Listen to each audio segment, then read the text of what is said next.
Hello friends, my name is Abhay and welcome to my channel DA Gyan जगत।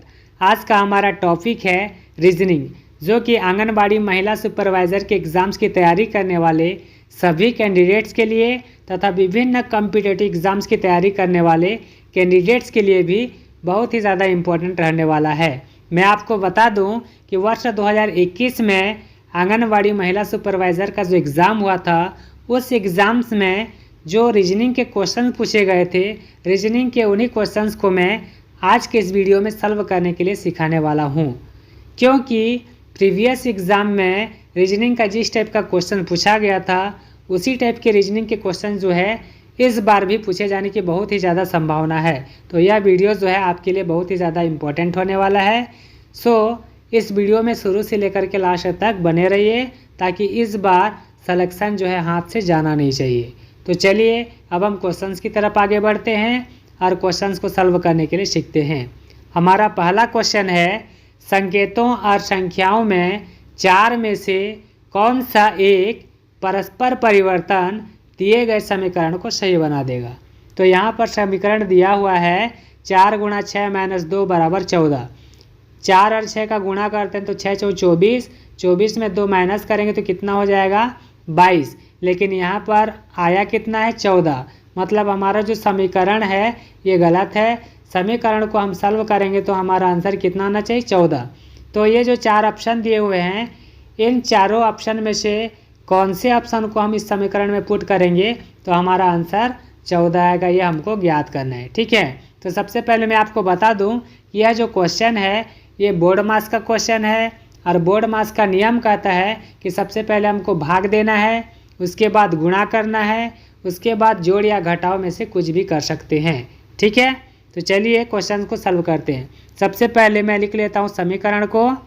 हमारा समीकरण है 4 × 6 - 2 बराबर कितना है 14।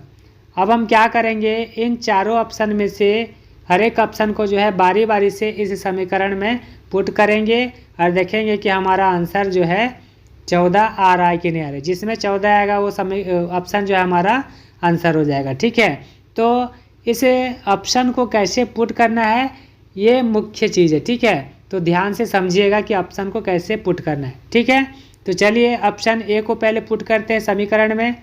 तो ऑप्शन ए में कह रहा है कि गुणा के जगह में भाग लिखना है, और 2 और जो 4 है इसको हमको रिप्लेस करना है, मतलब 2 के जगह में 4 लिखेंगे और 4 के जगह में 2 लिखेंगे। ठीक है, तो हमको 4 के जगह में 2 लिखना है, तो यहाँ शुरू में क्या हो जाएगा 2 हो जाएगा, और लास्ट में 2 के जगह में 4 हो जाएगा, 6 अपने जगह में रहेगा। ठीक है, अब गुणा के जगह में भाग लिखना है, गुणा शुरू में है तो उसके जगह में हम भाग लिख देते हैं, और ये माइनस जो है ज्यों का त्यों रहेगा।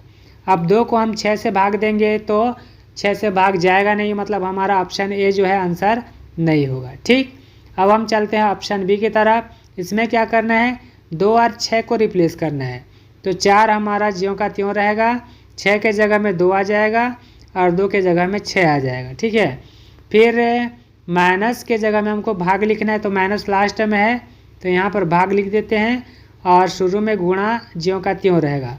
इसको हम गुणा करेंगे, 4 दूनी 8 हो जाएगा, फिर 8 को 6 से भाग देंगे तो ये भाग नहीं जाता है, मतलब हमारा ऑप्शन बी भी आंसर नहीं होगा। अब हम आगे बढ़ते हैं ऑप्शन सी की तरफ। ऑप्शन सी में कह रहा है कि 2 और 6 को रिप्लेस करना है इसमें भी, तो 4 अपने जगह में रहेगा, 6 के जगह में आ जाएगा 2 और 2 के जगह में आ जाएगा 6।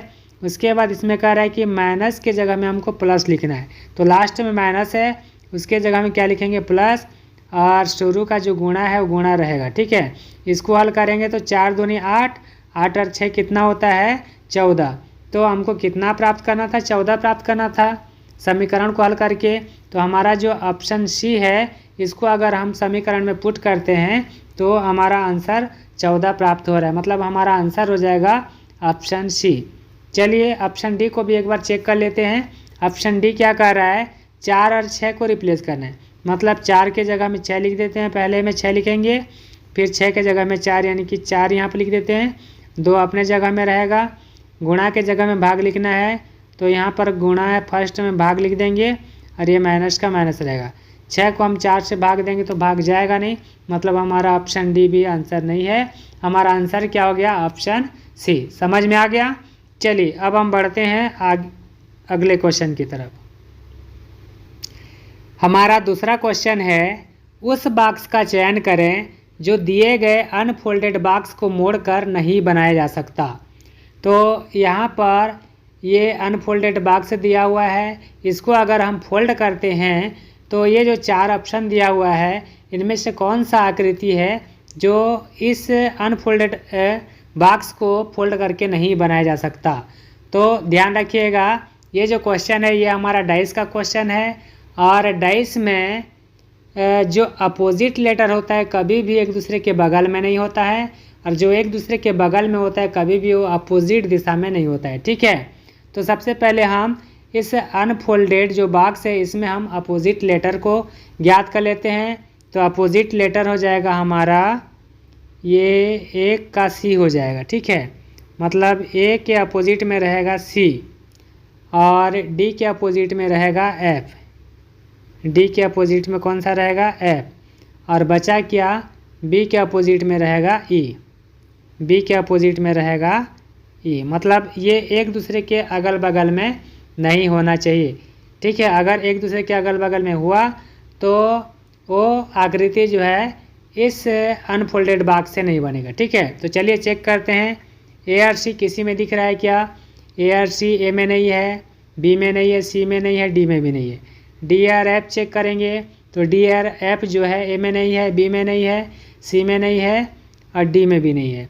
बी और ई को चेक करते हैं तो बी और ई ए में नहीं है, बी में भी नहीं है, सी में हमारा बी और ई दोनों है, मतलब हमारा आंसर हो जाएगा ऑप्शन सी। ये ऑप्शन सी का जो आकृति है इस अनफोल्डेड बॉक्स को अगर हम फोल्ड करते हैं तो ये आकृति हमारा नहीं बनाया जा सकता। ठीक है, समझ में आ गया? चलिए आगे बढ़ते हैं अगले क्वेश्चन की तरफ। हमारा अगला क्वेश्चन है, दिए गए आकृति में घनों की संख्या का गणना करें। मतलब ये जो आकृति दिया हुआ है इसमें घनों की संख्या कितनी है ये हमको ज्ञात करना है।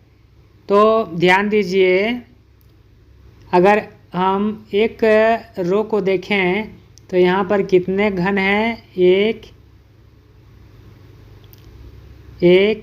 2, 3, 4, ये एक रो में है। ठीक है, और कितने ठो रो हैं? 3 ठो हैं, तो 4 इसमें, 4 इसमें और 4 इसमें, कुल कितने हो गए? 12 ठो। मतलब ये जो एक लाइन है इसमें कितने ठो घन हो गए? 12 ठो हो गए। ठीक है, और ऐसे ऐसे कितने ठो लाइन है? तो ये 1 हो गया, 2 हो गया, 3 हो गया, 4 हो गया, 5 हो गया, 6 हो गया, 7 हो गया। यानी कि सब अगर पूरा रहते तो 12 7 कितना होता है? 84 ठो घन हो जाता, लेकिन कुछ जो है कम है। ठीक है, तो कितना कम है उसको देखते हैं हम। ये देखो, इधर से तीसरा नंबर और इधर से तीसरा नंबर है ना, दोनों में क्या है? सामने का जो एक रो है वो नहीं है, और उसमें से ऊपर का 3 नहीं है। इसमें 4 है ना, एक रो में 4 ठो घन है, तो नीचे का तो घन है सब में, ऊपर का जो 3 ठो रो है वो नहीं है। तो 3 इसमें हो जाएगा और 3 इसमें हो जाएगा। ठीक है, ये दोनों में 3 रो कम हो जाएगा। उसके बाद जो ये बीच वाला है इसमें क्या है? हमारा 2 रो नहीं है, तो 3 तो एक का होता है, तो 3 दूनी कितना हो जाएगा? 6। इसमें 3, इसमें 6 और इसमें 3, तो कितना हो गया? 6 3 9 3 12। हम 12 इसमें माइनस कर देंगे तो कितना आ जाएगा? 72। तो हमारा आंसर हो जाएगा ऑप्शन सी। समझ में आ गया? चलिए आगे बढ़ते हैं। चौथा क्वेश्चन है, कौन सा अंक 4 के विपरीत फलक में होगा? यह हमारा डैश का क्वेश्चन है। सबसे पहले मैं आपको बता दूं कि पासा जो है 2 प्रकार का होता है, एक मानक पासा होता है, एक साधारण पासा।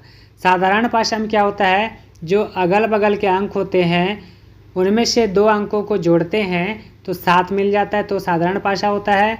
और मानक पासा में जो है अगल बगल के किसी भी 2 अंकों का योग कभी भी 7 नहीं होता है। मानक पासा में क्या होता है?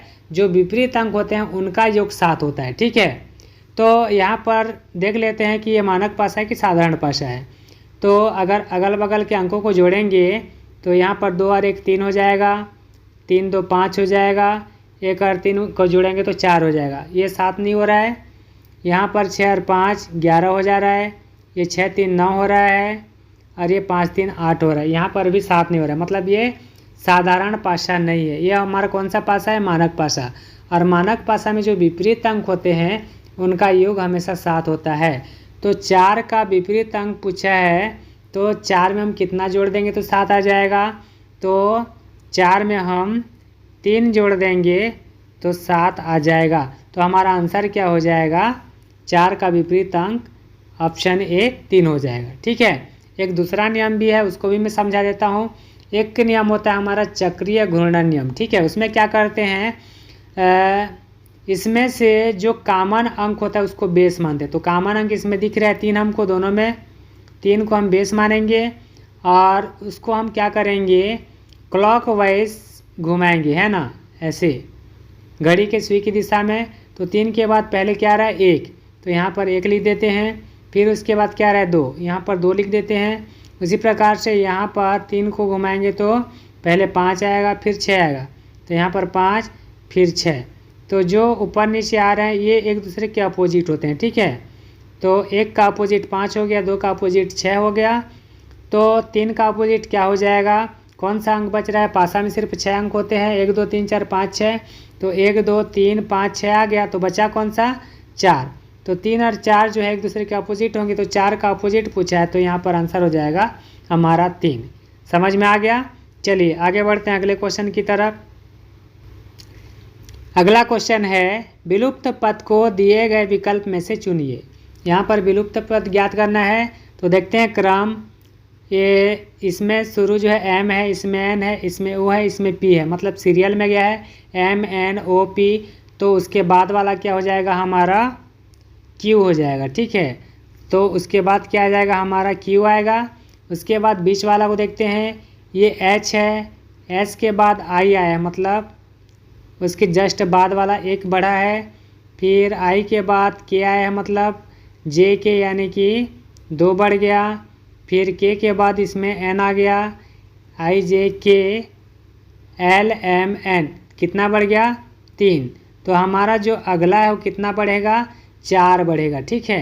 तो N के बाद चौथा बढ़ेंगे तो N O P Q R, क्या हो जाएगा? हमारा R हो जाएगा। तो Q R, तो Q R बोलने से ये ऑप्शन ए तो कट गया हमारा, ऑप्शन डी भी कट गया। ठीक है। अब बी और सी बच गया। ठीक है। अब बी और सी में अब लास्ट वाला देख लेते हैं। इसमें जेड है, जेड बोलने से हमारा कितना नंबर लेटर होता है? ये 26 नंबर। डब्लू बोलने से ये 23 नंबर है। टी बोलने से 20 नंबर है। क्यू बोलने से 17 नंबर। इसमें हो क्या रहा है? 26 के बाद 3 कम हो गया, 23 हो गया। 23 के बाद फिर से 3 कम हो गया, 20 हो गया। 20 के बाद फिर से 3 कम हो गया, 17 हो गया। 17 में हम फिर से 3 माइनस कर देंगे तो कितना हो जाएगा? 14। तो 14 बोलने से हमारा कौन सा लेटर होता है? एन। तो क्यू आर एन हमारा आंसर हो जाएगा ऑप्शन बी। समझ में आ गया? चलिए आगे बढ़ते हैं।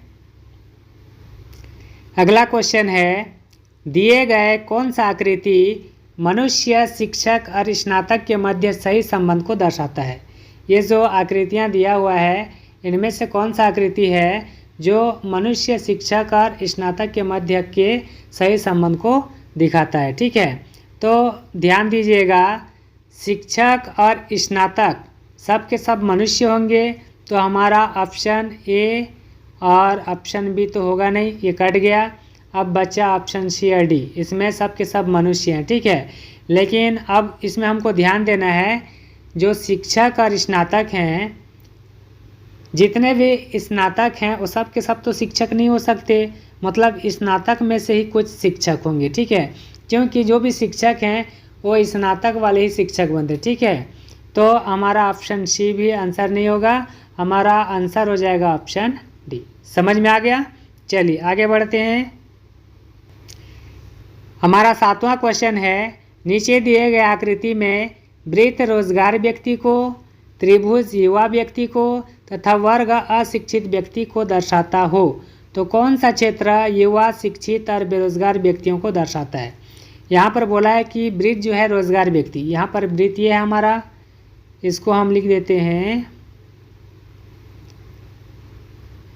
रोजगार, ये हो गया हमारा रोजगार। फिर त्रिभुज युवा व्यक्ति को, ये त्रिभुज है हमारा, ये हो गया हमारा युवा व्यक्ति। उसके बाद कह रहा है कि वर्ग जो है अशिक्षित व्यक्ति को, ये जो वर्ग है ये अशिक्षित व्यक्ति को दर्शाता है। तो यहाँ पर कह रहा है कि कौन सा क्षेत्र युवा, शिक्षित और बेरोजगार व्यक्तियों को दर्शाता है। ठीक है, तो सबसे पहले तो रोज़गार नहीं होना चाहिए, मतलब हमारा ये जो एरिया है ये कट गया। ठीक है, उसके बाद बोल रहा है कि युवा, शिक्षित और बेरोजगार होना चाहिए, मतलब अशिक्षित नहीं होना चाहिए। तो हमारा अशिक्षित एरिया भी कट जाएगा, ये कट गया। तो बचा क्या, मतलब यहाँ से लेकर के इतना एरिया जो है हमारा कट गया, तो बचा क्या 3। तो हमारा आंसर हो जाएगा ऑप्शन बी। समझ में आ गया। चलिए आगे बढ़ते हैं अगले क्वेश्चन की तरफ। 8वां क्वेश्चन है, दिए गए चित्र में आयत शासकीय कर्मचारी को दर्शाता है, त्रिभुज शहरी व्यक्ति को दर्शाता है, वृत्त स्नातक को दर्शाता है और वर्ग जो है क्लर्क को दर्शाता है। तो सही कथन को चुनिए। तो सबसे पहले हम लिख लेते हैं, आयत जो है शासकीय कर्मचारी, आयत बोलने से ये हमारा आयत है और ये है हमारा शासकीय कर्मचारी। ठीक, त्रिभुज जो है शहरी व्यक्ति, ये हमारा त्रिभुज है, ये दर्शाता है किसको,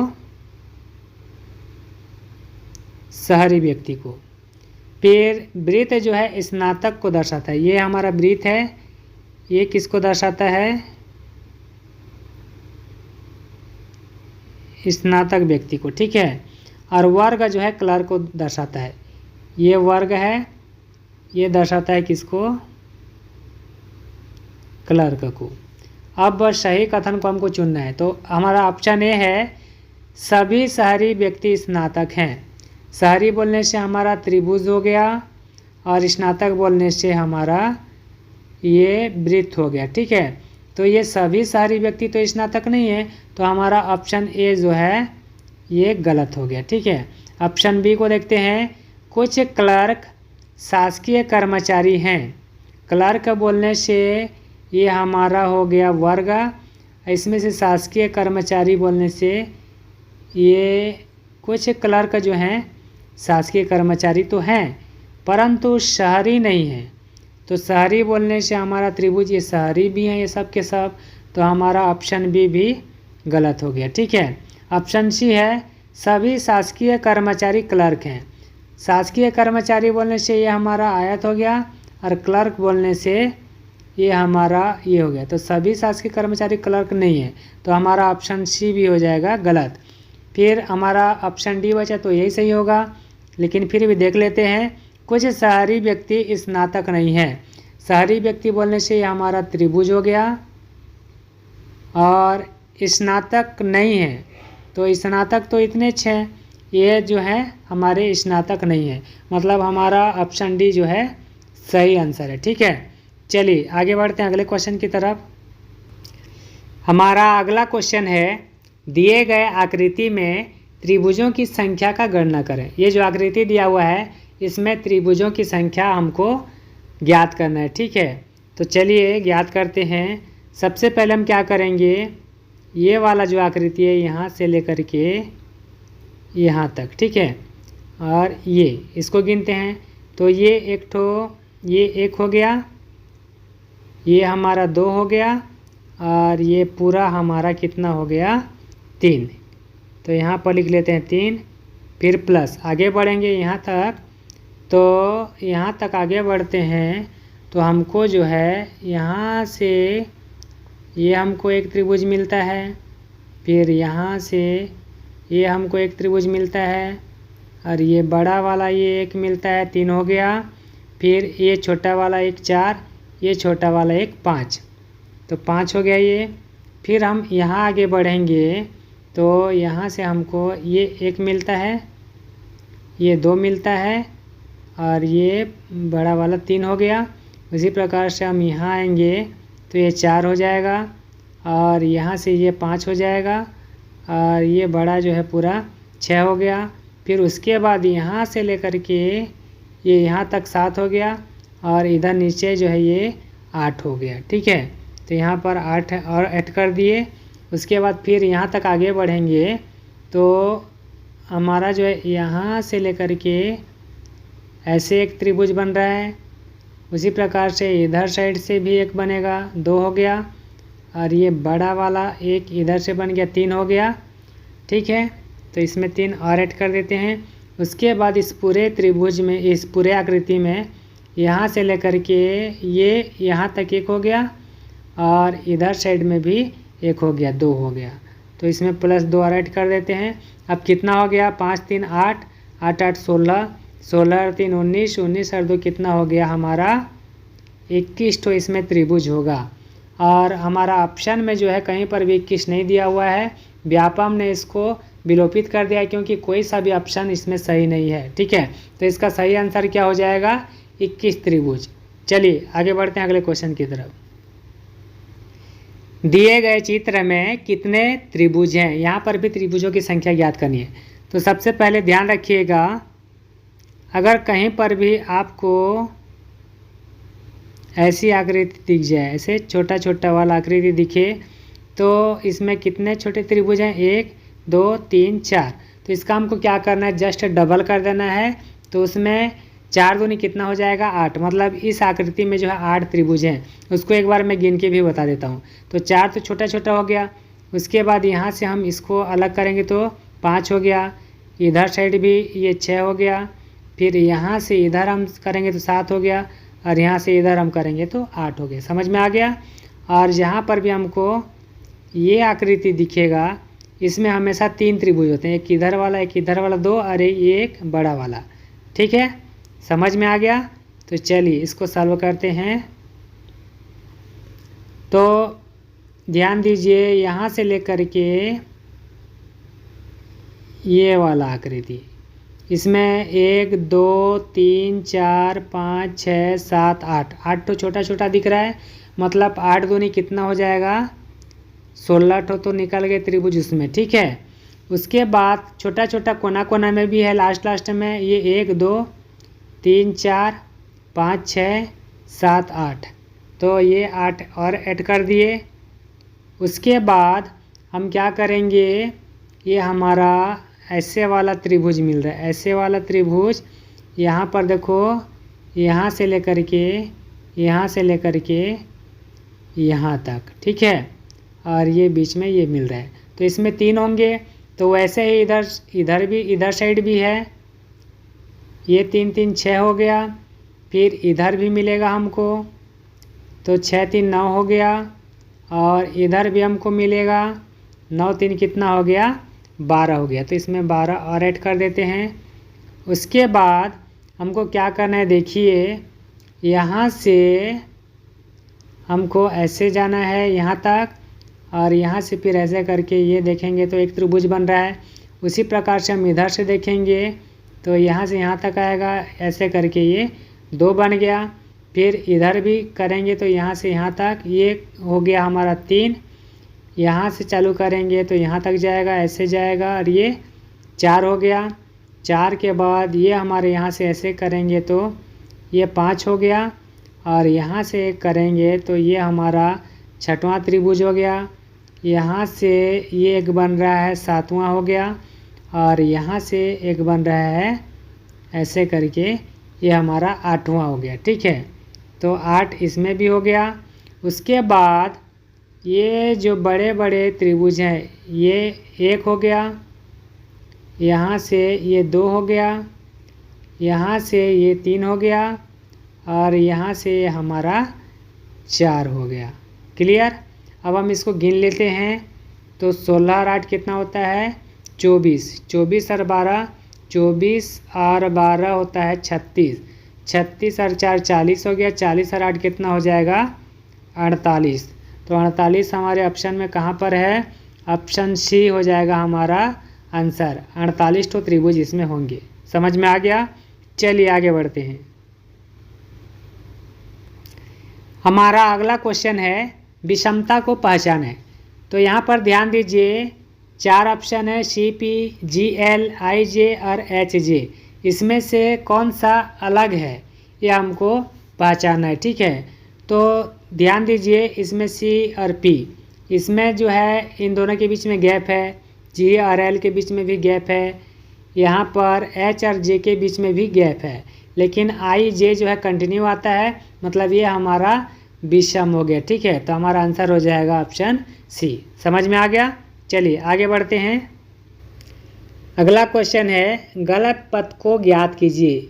ये जो सीक्वेंस दिया हुआ है हमको सीरीज, इसमें कौन सा गलत पद है ये हमको ज्ञात करना है। ठीक है, तो सीक्वेंस को समझते हैं। 4 से ये 11 कितना अधिक है? 4 से ये 11 जो है कितना अधिक है? 7 अधिक है। ठीक है, फिर उसके बाद 11 से ये 25 कितना अधिक है? 14 अधिक है, मतलब 7 दूनी 14 बढ़ गया। ठीक है, डबल हो गया। उसके बाद 14 का डबल कितना होता है? 14 दूनी 28। तो 25 में हम 28 जोड़ेंगे तो कितना आएगा? 8 5 13 का 3 और ये 2 2 4 और 1 5, 53 आना चाहिए, लेकिन यहाँ पर कितना है? 46। तो हमारा आंसर जो है हो जाएगा, गलत पद बोलने से 46 हो जाए, क्योंकि यहाँ पर 53 होना चाहिए। आगे चेक करके देख लेते हैं, यहाँ पर 53 होना चाहिए। फिर 28 दूनी कितना होता है? 56, मतलब अगर हम 56 जोड़ देते हैं 53 में, तो 53 और 56 109 होता है, तो ये सही हो जाएगा। फिर 56 दूनी कितना होता है? 112। 109 में अगर हम 112 जोड़ते हैं तो 2 से 21 होता है, ये भी सही हो जाएगा। फिर 112 दूनी कितना होता है? 224। 224 में हम 221 को जोड़ेंगे तो कितना हो जाएगा? 445। तो हमारा आंसर हो जाएगा यहाँ पर 46। ये 46 जो है गलत पद है, उसके जगह में 53 होना चाहिए था। ठीक है, समझ में आ गया? चलिए आगे बढ़ते हैं। चलिए हमारा लास्ट क्वेश्चन है दिए गए श्रेणी में विलुप्त अक्षर को ज्ञात कीजिए। तो यहाँ पर आई जी ई जे एच एफ के आई जी दिया हुआ है, और उसके बाद कौन सा अक्षर आएगा ये हमको पूछ रहा है। ठीक है, तो इसको हम सॉल्व करने के लिए क्या करेंगे? हम क्या करते हैं, इसको 3 3 का जोड़ा बना देते हैं। ठीक है, 3 3 का जोड़ा बनाएंगे तो हमको स्पष्ट दिख रहा है, इसमें फर्स्ट में आई है, इसमें फर्स्ट में जे है, इसमें फर्स्ट में के है, मतलब आई जे के सीरियल में आ रहा है, तो उसके बाद क्या आना चाहिए? एल आना चाहिए। यहाँ पर क्या आना चाहिए? एल। तो हमारा आंसर हो जाएगा ऑप्शन सी। समझ में आ गया? तो ये था फ्रेंड्स आंगनबाड़ी महिला सुपरवाइज़र के प्रीवियस ईयर के रीजनिंग के क्वेश्चंस का सॉल्यूशन वीडियो। मैं उम्मीद करता हूँ कि आप लोगों को यह टॉपिक जो अच्छे से समझ में आ गया होगा। अगर आपको वीडियो अच्छा और प्रॉफिटेबल लगा तो मेरे वीडियो को ज़्यादा से ज़्यादा लाइक और शेयर करें, और मेरे चैनल को भी सब्सक्राइब कर लें। तो चलिए फ्रेंड्स, अब हम मिलते हैं नेक्स्ट वीडियो में। जय हिंद।